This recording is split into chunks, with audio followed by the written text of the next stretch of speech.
तो अब हम लोग स्टार्ट करते हैं। सबसे पहले अब मेरे साथ ये पढ़ते जाइए ये चैप्टर, और आपको बहुत आसान लगेगा और बहुत इजी लगेगा। तो सबसे पहले हम लोग देखते हैं यहाँ पे, बिना किसी देरी के स्टार्ट करते हैं पॉलीमर। ये चैप्टर का नाम है पॉलीमर, और मेरे साथ आप पढ़िए, आपको बहुत अच्छा इन्जॉयमेंट होगा। टाइप ऑफ पॉलीमराइजेशन, देखिए टाइप ऑफ पॉलीमराइजेशन की अगर हम लोग बात किया जाए तो इसमें एडिशन पॉलीमर होता है पहला, और दूसरा कंडेंसेशन पॉलीमर होता है। पहला है एडिशन पॉलीमर आएगा, दूसरा कंडेंसेशन पॉलीमर आएगा।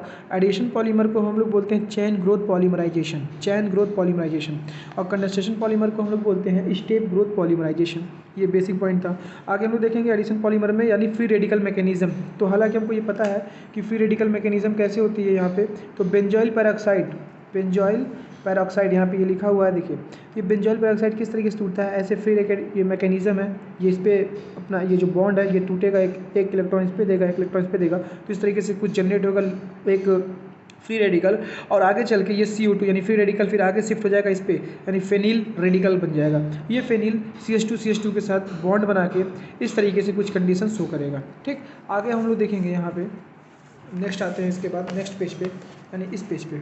तो इस पेज पे हम लोग सबसे पहले देखेंगे चेन ग्रोथ कैसे हो रही है। तो ये आपको पता है, ये फ्री रेडिकल है, फिर से वही इथीन आया और फिर एक मिला, और इस तरीके से ये बनाते चला गया, और इस तरीके से बनते बनते पॉली फॉर्म में डेवलप हो जाता है। तो इस तरीके से आपकी चेन प्रोपगेशन स्टेप है, और बाद में ये चेन ग्रोथ करती चली जाती है। बाद में देखेंगे चेन टर्मिनेटिंग स्टेप, यानी जैसे टर्मिनेट करना यानी रोकना हो, तो दो फ्री रेडिकल मैकेनिज्म इस तरीके से दिखाई दे रहा है आपको, एक ये एक और इसी तरीके का होगा। जब दोनों आपस में मिलेंगे तो इस तरीके से पॉलीइथीन बनाएंगे।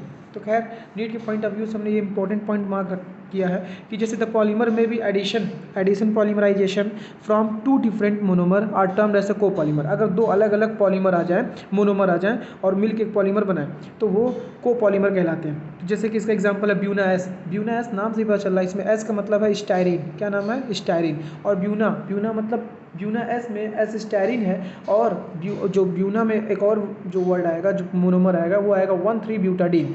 1,3-ब्यूटाडीन। तो ब्यूना से याद रखिएगा 1,3-ब्यूटाडीन और स्टायरीन, ये दोनों मिलेंगे आपस में। स्टायरीन का स्ट्रक्चर कुछ इस तरीके से आपको दिख रहा है यहाँ पे। अगर हम इस तरह बनाएं, हम बनाने जा रहे हैं ब्यूना एस। अगर ब्यूना एस को हम लोग को बनाना है तो सबसे पहले 1,3-ब्यूटाडीन, डाइन, इस तरीके से डीन, और यहाँ पे स्टायरीन का एक स्ट्रक्चर होगा। तो ठीक है, आपको पता होना चाहिए कि 1,3-ब्यूटाडीन कैसे होता है। तो ये C है, एक कार्बन, इसके साथ डबल बॉन्ड लगा रहेगा, फिर कार्बन, फिर सिंगल बॉन्ड, फिर कार्बन, फिर डबल बॉन्ड, फिर कार्बन।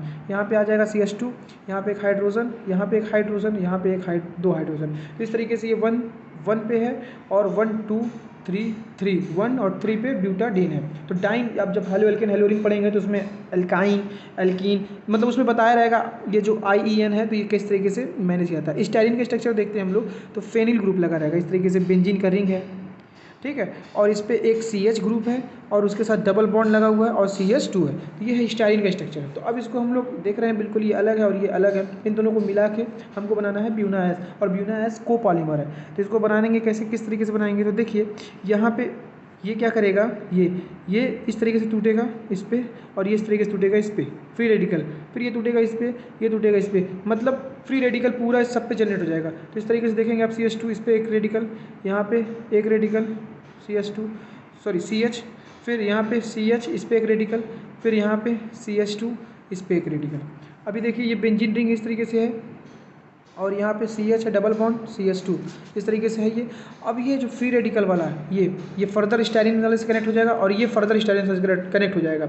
मतलब ये तो सिर्फ ऐसा है नहीं कि एक ही मॉलिक्यूल हो, बहुत सारे होंगे। तो ये वाला जो फ्री रेडिकल देख रहे हैं आप, ये इसके साथ कनेक्ट होगा, और ये वाला फ्री रेडिकल एक और स्टायरीन के साथ कनेक्ट हो जाएगा पीछे। ये जो दोनों मिले हैं, ये दोनों मिलकर एक बॉन्ड फॉर्मेशन कर लेंगे, यानी बीच में दोनों मिल के बॉन्ड बना लेंगे। तो इस तरीके से कुछ आपका स्ट्रक्चर हो जाएगा, CH2 CH डबल बॉन्ड। अब डबल बॉन्ड जब आ जाएगा, फिर यहाँ पे आ जाएगा CH सिंगल बॉन्ड CH, फिर यहाँ इसके साथ ये जुड़ा तो ये एक कार्बन इसके साथ, और इसके बाद ये आगे का चला जाएगा कार्बन CH2, और ये कार्बन के साथ बेंजीन रिंग, मतलब आपकी फेनिल ग्रुप जुड़ा हुआ है। तो CH2 इस तरीके से ये आपका क्या बन गया, ब्यूना एस।